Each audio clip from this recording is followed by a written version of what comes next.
From a waiting list that was impossible to crack, to an IP address ban that locks out an entire nation, from the great hope of a country to a ghost that vanishes in the night. How did a celebrated pride of the nation tech darling stage such a surreal overnight escape from its own homeland? Today, let's unpack a story that is pure, unadulterated, real-world surrealism. Minus, the AI startup that was once so hot you couldn't get in the door, the one hailed as the new star of Chinese tech, has just completely and brutally pulled out of China. Even its website now says access denied to anyone in the country. The move was so swift, so clean, so absolute, it was the corporate equivalent of a masterclass in ghosting.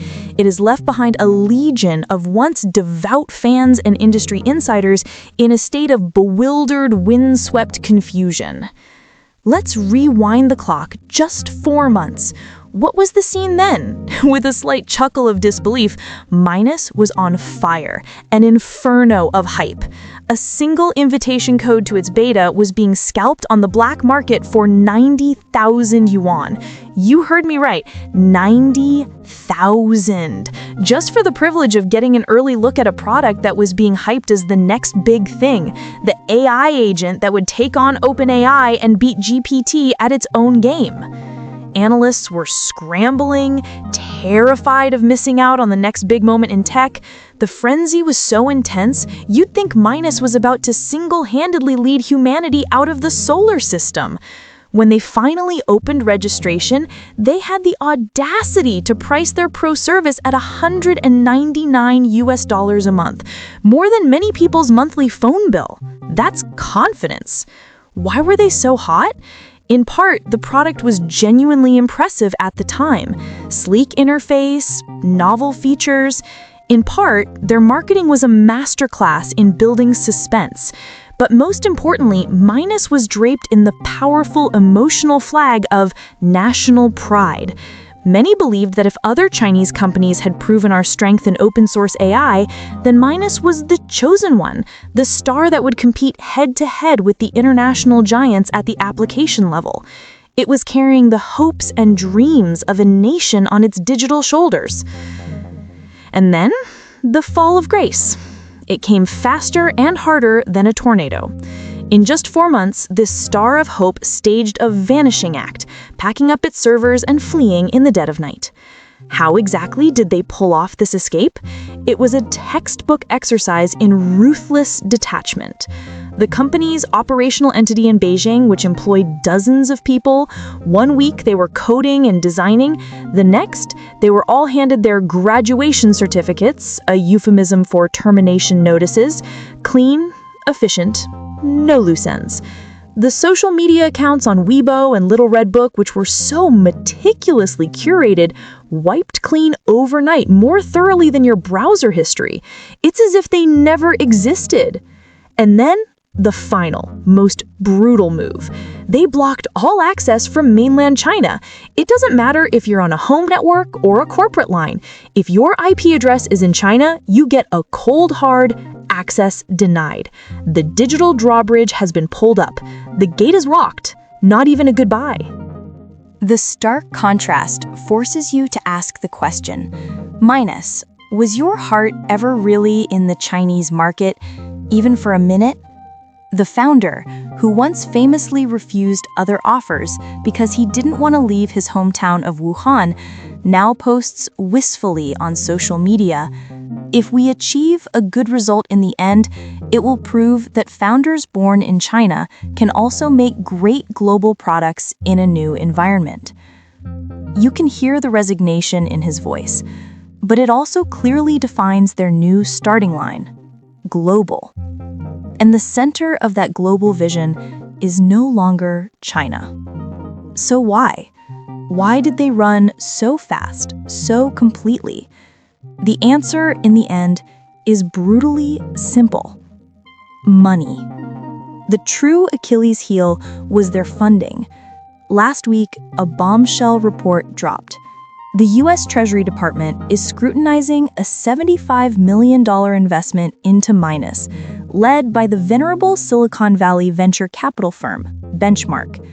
The deal, which was agreed to in April, catapulted Minus's valuation to nearly $500 million. Sounds great, right? Huge problem.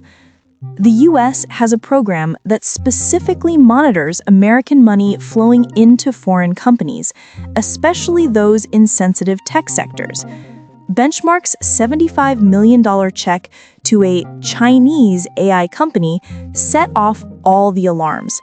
The Treasury put a stop to it, pending a review.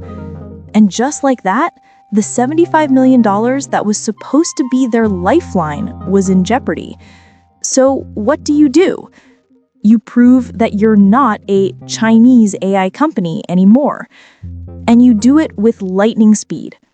Headquarters in Singapore, executives in Singapore, key teams moving to Singapore, Chinese operations shut down, Chinese team disbanded, Chinese IP addresses blocked.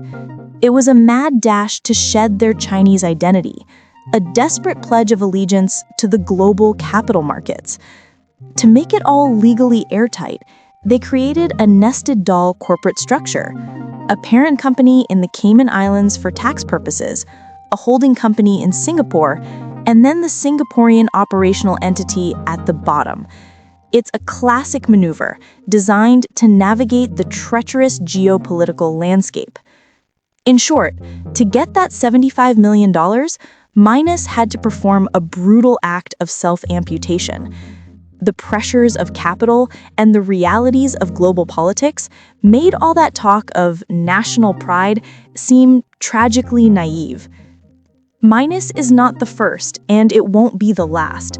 We've seen this script play out before with other promising Chinese-founded AI startups that have moved their operations abroad to be closer to funding and global markets. It points to a harsh reality. For certain AI companies with global ambitions, being based in China can create insurmountable hurdles. To survive, to grow, to take that US dollar funding, leaving becomes their only viable option. From a purely business perspective, Minus's move was logical. It was swift, ruthless, and rational. Capital doesn't recognize nationality. It recognizes opportunity and compliance.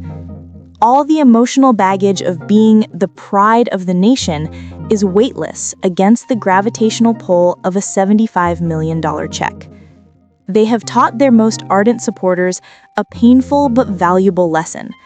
Never fall too in love with the romantic narrative of a startup, especially when it needs a massive infusion of cash to survive. For the founder, the journey from a local entrepreneur who wouldn't leave Wuhan to a global CEO in Singapore must have been a wrenching one. His story is a testament to the brutal collision between idealistic ambition and geopolitical reality.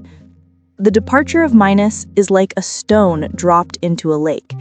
The ripples will eventually fade, but what remains is a profound set of questions about the complex relationship between entrepreneurship, capital, nationality, and dreams. In this surreal era, sometimes the trick isn't to run the fastest.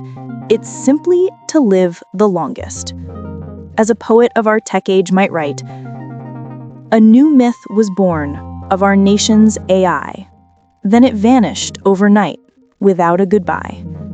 For a 90 grand code, the hype reached the sky. Now the empty office just echoes a lie. A new sign is hung on a Singapore shore, while a firewall locks their old homeland's front door. The Caymans now shelter the corporate core as the venture funds laugh and get ready to pour. Don't speak of the founder's noble grand quest when capital's whims put it all to the test." That is all for this episode. Thank you for watching. We'll see you next time.